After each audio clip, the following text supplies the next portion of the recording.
الحمد لله والصلاة والسلام على رسول الله اما بعد. محترم د سرسیا متعلق پوښتنه کړې ده چې د صدقه الفطر ویل کېږي، پښتانه ورته سرسیا وي.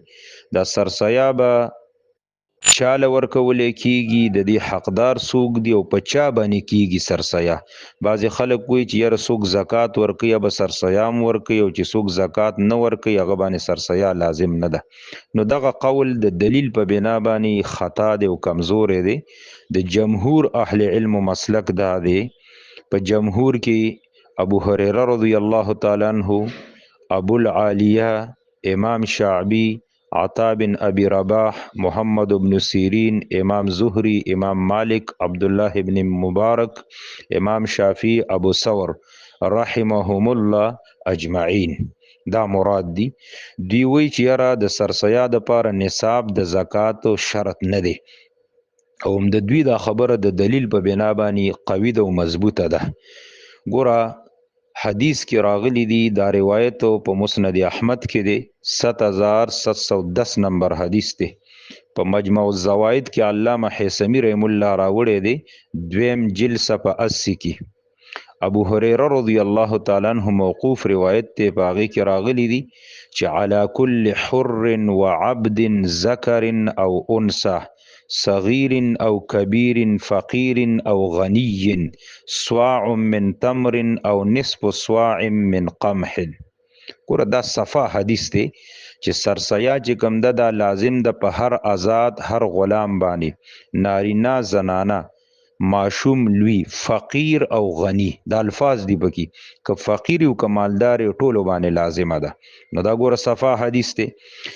بل حدیث دا دی، دا حدیث مشکات کې مشته دی، باب صدقه الفطر کې راوړی دی، 1820 نمبر حدیث دی. وعن عبد الله بن ثعلبه او ثعلبة بن عبد الله بن أبي سعير عن أبيه قال قال رسول الله صلى الله عليه وسلم صواع من بر أو قمح عن كل اثنين صغير أو كبير حر أو عبد ذكر أو أنثى أما غنيكم فيزكيه الله وأما فقيركم فيرد عليه أكثر مما أعطاه. دا ابو داود کی دا روایت تے، ابو داود هم راوړی دی. رسول الله صلی الله علیه وسلم فرمایي چې سرسیا دا واجب ده یو سا د غنمونه د هر دوو کسانو د طرف نه، چې د هر یو د طرف نه نیم نیم سا به ورکولی کیږي.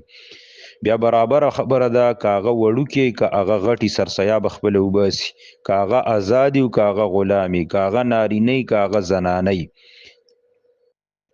او بیا او فرمایل اما غنیکم فیزکیه الله، مالدار سړی چې سرسیا ورکی نو الله تعالی به د مال پاک کی او دی بم پاک کی.